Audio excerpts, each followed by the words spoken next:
Hello student, welcome to extra gate e learning. आज हम class 12 biology का chapter number 2 sexual reproduction in flowering plant का एक overview लेंगे। तो चलिए स्टार्ट करते हैं।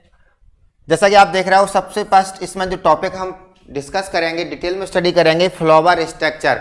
अब बात आती है कि फ्लावर का स्ट्रक्चर क्या होता है। आपने बहुत सारे फ्लावर्स देखे होंगे अलग अलग कलर्स के, उसमें आपको कोई वाइट कलर दिखता होगा, पिंक कलर दिखता होगा, कोई फ्लावर आपको येलो कलर का दिखता होगा।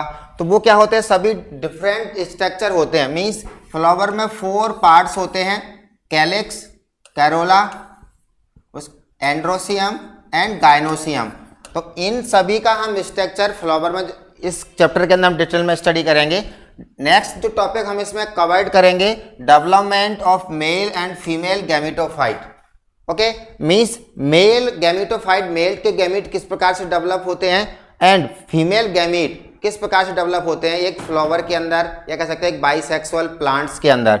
उसके बाद फिर हम बात करेंगे पॉलिनेशन की। पॉलिनेशन क्या होता है? Transfer of pollen grain from one flower to another flower. ये प्रोसेस कहलाती है पॉलिनेशन। अब पॉलिनेशन भी मीडियम होते हैं उसमें होने के, मीन्स पॉलिनेशन के लिए ऐसे इंसेक्ट रिस्पॉन्सिबल होते हैं, वाटर रिस्पॉन्सिबल होता है, उसके अलावा विंड भी रिस्पॉन्सिबल होती है। तो बहुत सारे मीडियम होते हैं, उन मीडियम की हम डिटेल में बात करेंगे। तो पॉलिनेशन के हम टाइप्स पढ़ेंगे, पॉलिनेशन कितने टाइप्स का होता है, क्या एक ही फ्लावर के अंदर पॉलन का ट्रांसफर होता है, या फिर डिफरेंट डिफरेंट फ्लावर में होता है, या फिर एक ही प्लांट के 2 फ्लावर में होता है। उसका तो फिर हम एजेंसी देखेंगे कि जो पोलन ग्रेन होते हैं उनको ट्रांसफर कौन कौन से एजेंसी करती हैं।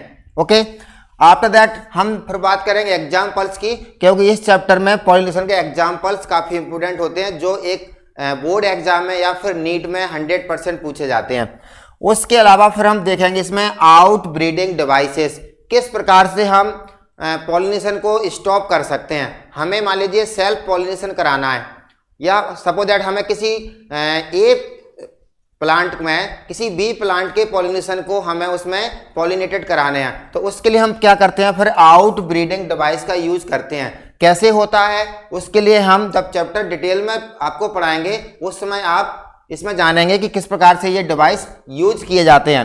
नेक्स्ट हमारा आएगा pollen pistil interaction. Mean suppose that a जो फ्लावर है वो ए टाइप के ही पोलन को अपने इंटरेक्ट करता है। मीन्स कभी भी ए एंड बी 2 अलग अलग स्पेसीज के फ्लावर के बीच में या उनके पोलन का इंटरेक्शन पिस्टल पर नहीं होता है। This interaction is called pollen pistil interaction, क्योंकि जो पोलन होते हैं वो दूसरे फ्लावर के कहाँ पहुँचते हैं, पिस्टल पर। कहाँ पहुँचते हैं, पिस्टल। अब पिस्टल को अलाउ करेगा टू जर्मिनेट या फिर नहीं करेगा, यही हम इसमें बात करेंगे डिटेल में।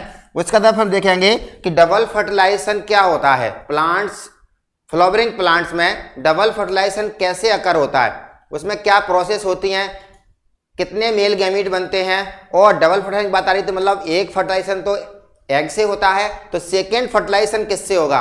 क्यों हम सेक्सुअल जो फ्लावरिंग प्लांट्स होते हैं उसमें हम डबल फर्टिलाइजेशन वर्ड को यूज करते हैं।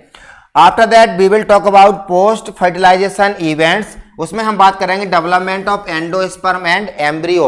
एंडोस्पर्म का डेवलपमेंट क्यों होता है, इसका फंक्शन क्या होता है, कितने टाइप्स के एंडोस्पर्म होते हैं और उनमें किस प्रकार से डिवीजन होता है, और उसके बाद में एम्ब्रियो में एम्ब्रियोजेनेसिस कैसे होती है, एक एम्ब्रियो एक कंप्लीट ऑर्गेनिज्म में कैसे कन्वर्ट होता है, किस प्रकार से उसमें ग्रोथ होती है, डेवलपमेंट होता है। इन सभी की स्टडी हम इस चैप्टर में डिटेल में करेंगे।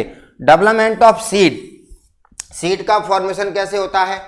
उसका बाद हम देखेंगे फॉर्मेशन ऑफ फ्रूट, फ्रूट किस प्रकार से डेवलप होता है एक एम्ब्रियो से आफ्टर फर्टिलाइजेशन।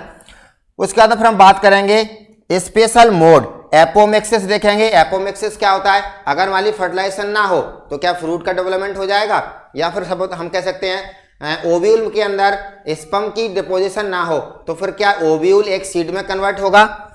पार्थेनोकार्पी देखेंगे, किस प्रकार से विदाउट फर्टिलाइजेशन एक फ्रूट का डेवलपमेंट होता है। पॉली एम्ब्रियोनी देखेंगे, आपने देखा होगा एक नींबू जो फ्रूट होता है उसके अंदर बहुत सारे सीड होते हैं, तो that is called poly embryony. Means एक फ्रूट के अंदर या कह सकते हैं एक ओवरी के अंदर बहुत सारे सीड का होना, बहुत सारे एम्ब्रियो का होना, that is called poly embryony. उसके बाद में फिर हम बात करेंगे सिग्निफिकेंस ऑफ सीड, सीड के क्या सिग्निफिकेंस होते हैं, एंड फ्रूट फॉर्मेशन, फ्रूट का फॉर्मेशन किस प्रकार से होता है।